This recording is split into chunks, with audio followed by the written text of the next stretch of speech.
मराठा आरक्षणाचा मुद्दा चांगलाच तापलेला आहे। मराठा आरक्षणाची मागणी दिवसेंदिवस जोर धरू लागलेली आहे।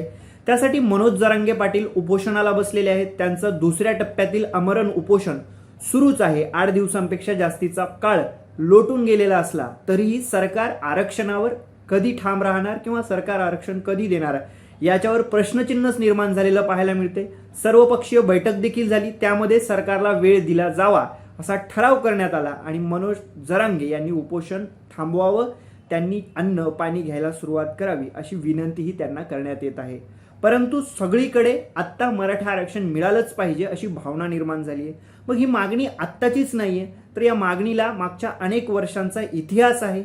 नेमकं कधीपासून या मागणीचा जोर सुरू झालाय, कधीपासून मराठा आरक्षणाची मागणी झाली आहे, त्यासाठी सरकारनं कुठल्या कुठल्या आयोगांची स्थापना केली, सरकारनं कुठले कुठले प्रयत्न केले, केव्हा केव्हा कुठली कुठली आंदोलनं झाली, हा संपूर्ण मराठा आरक्षणाच्या लढ्याचा, मराठा आरक्षणाच्या मागणीचा, आंदोलनांचा इतिहास जाणून घेणार आहोत या व्हिडिओच्या माध्यमातून। नमस्कार, मी प्रथमेश आणि आपण सर्वजण पाहत आहात नवराष्ट्र। मंडळी, 1982 पर्यंत राज्यामध्ये मराठा आरक्षणाची मागणी अजिबातच नव्हती। त्या अगोदर कुठे उल्लेखही मराठा आरक्षणाच्या मागणीचा सापडत नाही।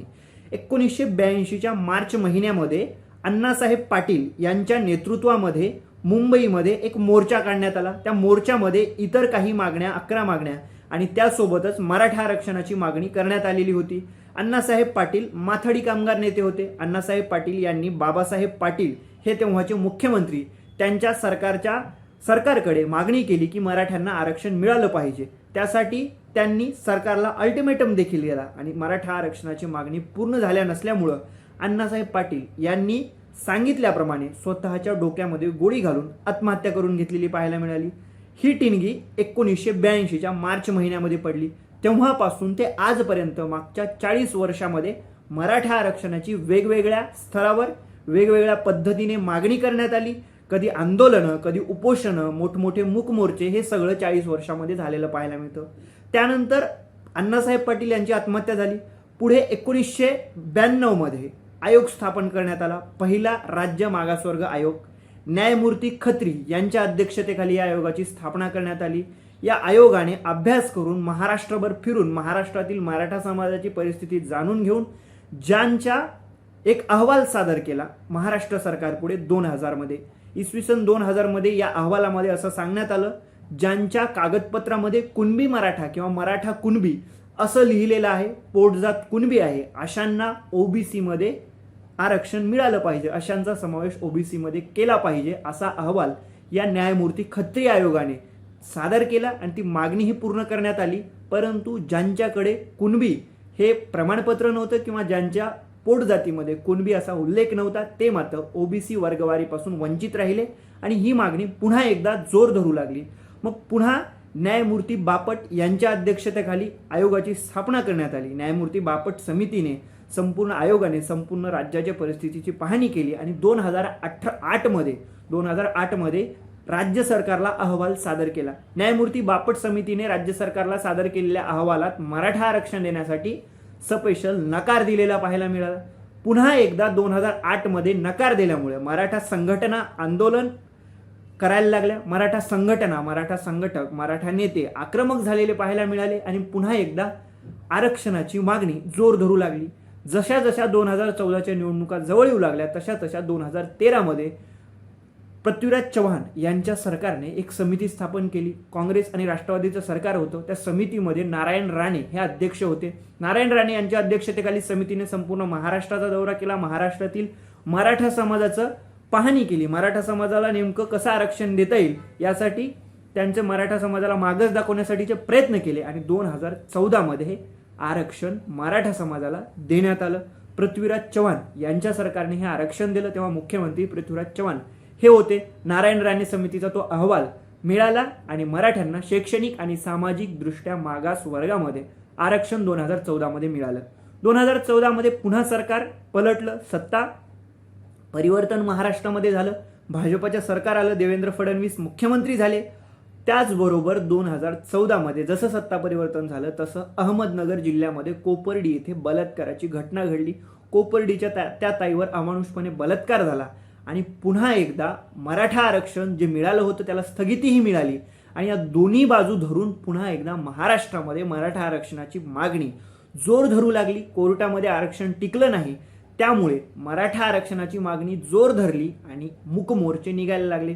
50 पेक्षा जास्तचे मूक मोर्चे शांततेत भल्या मोठ्या संख्येने मराठा समाज महाराष्ट्रातील रस्त्यावर प्रत्येक शहरामध्ये प्रत्येक जिल्ह्यामध्ये उतरलेला पाहायला मिळाला. संपूर्ण राज्यामध्ये या मूक मोर्चांची देशभरामध्येही चर्चा झाली. प्रचंड असे शांततेत हे मूक मोर्चे झाले, त्याला कुठेही गालबोट लागलेलं नाही. तरीही मराठा आरक्षणाची मागणी काही पूर्ण होताना दिसत नव्हती. त्यानंतर पुन्हा काही हिंसक आंदोलनं देखील झाली आणि त्यानंतर न्यायमूर्ती गायकवाड यांच्या अध्यक्षतेखाली आयोग स्थापन करण्यात आला. यांच्या अध्यक्षतेखाली त्याच्या आयोगाने महाराष्ट्र सरकारकडे अर्थात फडणवीस सरकारकडे, मुख्यमंत्री फडणवीस असताना त्यांच्याकडे सादर केला अहवाल आणि या अहवालातून असं सांगण्यात आलं की मराठ्यांना आरक्षण मिळालं पाहिजे. फडणवीस सरकारनेही 2018 मराठ्यांना आरक्षण जाहीर केलं. 16% ऐवजी 12% आरक्षण 16% आरक्षण जाहीर केलं. त्यानंतर मुंबई हायकोर्टामध्ये हा मुद्दा गेला. मुंबई हायकोर्टाने 16% ऐवजी 12% आरक्षण दिलं जावं असं देखील म्हटलं. मुंबई हायकोर्टामध्ये या आरक्षणाचा अंतिम निकालामध्ये आरक्षण मराठ्यांना दिलं जावं असंच जाहीर करण्यात आलं. मराठ्यांना आरक्षण मिळालं. सगळीकडे आनंदाचं वातावरण होतं. त्याचबरोबर 2018 या आरक्षणाच्या विरोधात सुप्रीम कोर्टामध्ये याचिका दाखल केली. याचिका दाखल करणाऱ्या होत्या जयश्री पाटील. जयश्री पाटील म्हणजे गुणरत्न सदावर्ते यांच्या पत्नी. गुणरत्न सदावर्ते ते ज्यांची गाडी आत्ता काही दिवसांपूर्वी फोडली होती मुंबईमध्ये मराठा आंदोलकांनी. त्या गुणरत्न सदावर्तेच्या पत्नी यांनी सुप्रीम कोर्टामध्ये मराठा आरक्षणाला आव्हान दिलं आणि सुप्रीम कोर्टाने निकाल देत असताना मराठा आरक्षण जे दिलं गेले त्याला स्थगिती दिली. 50% पेक्षा जास्त आरक्षण देता येत नाही असं सुप्रीम कोर्टाचं म्हणणं होतं. तेव्हा स्थगिती मिळाल्यानंतर पुन्हा एकदा मराठा आरक्षणाची मागणी जोर धरू लागली आणि सप्टेंबरमध्ये 2023 म्हणजे यंदाच्या सप्टेंबर महिन्यामध्ये जालन्याच्या अंतरवली सराटीमध्ये काही आंदोलक मराठा आरक्षणाच्या मागणीसाठी आंदोलन करायला लागले. त्या आंदोलकावर लाठीचार्ज झाला आणि अमानुषपणे लाठीचार्ज झाला म्हणून तेव्हापासून मनोज जरांगे पाटील आंदोलनाला बसले. 17 दिवस उपोषण त्यांनी केलेलं पाहायला मिळालं. या 17 दिवसाच्या उपोषणामध्ये प्रत्येक मंत्री, अनेक मंत्री, आमदार, खासदार मनोज जरांगे पाटलाची मनधरणी करण्यासाठी आले. आम्ही मराठ्यांना आरक्षण देऊ, त्यासाठी आम्ही बांधील आहोत असं सरकारचं म्हणणं होतं. परंतु मनोज जरांगे पाटलांचं म्हणणं होतं मुख्यमंत्र्यांनी येऊन मला आश्वासन द्यावं, आश्वासित करावं. शेवटी मुख्यमंत्री एकनाथ शिंदे मनोज जरांगे पाटील यांच्या भेटीला गेले. मनोज जरांगे पाटील यांनी त्यांच्या हातानं पाणी घेतलं, उपोषण सोडलं आणि साखळी उपोषण सुरूच राहील. महाराष्ट्र सरकारला मराठा आरक्षणाच्या गोष्टीवर तोडगा काढण्यासाठी, प्रश्नावर मार्ग काढण्यासाठी 40 दिवसांचा वेळ देण्यात आला मराठा बांधव आणि मनोज जरांगे पाटील या सर्वांकडून. 40 दिवसानंतर 24 ऑक्टोबर 2023 अर्थात दसऱ्याच्या दिवशी ही 40 दिवसांची मुदत संपुष्टात आली आणि 41व्या दिवशी 25 ऑक्टोबर 2024 पासून पुन्हा मनोज जरांगे पाटील उपोषणाला बसलेले पाहायला मिळाले. दरम्यान या 40 दिवसामध्ये न्यायमूर्ती संदीप शिंदे यांच्या अध्यक्षतेखाली एक समिती गठीत करण्यात आली. त्या समितीनं कुणबी प्रमाणपत्र देण्यासाठी कुणबी पुरावे मराठवाड्यातील जिल्ह्यामध्ये शोधायचा प्रयत्न केला.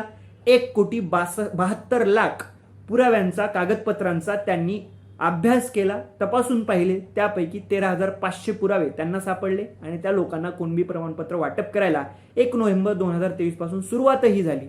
परंतु मराठ्यांना सरसकट कुणबी प्रमाणपत्र दिले जावेत यासाठी पुन्हा एकदा मनोज जरांगे पाटील उपोषण करत आहेत आणि हे उपोषणालाच कुठंतरी काही ठिकाणी हिंसक वळण देखील लागले असं सरकारचं म्हणणं आहे. त्यामुळे सरकारने सर्वपक्षीय बैठकीमध्ये सरकारला आणखीन वेळ देण्यात यावा. न्यायमूर्ती शिंदे समितीला 2 महिन्यांचा वेळ वाढून देण्यात आलेला आहे.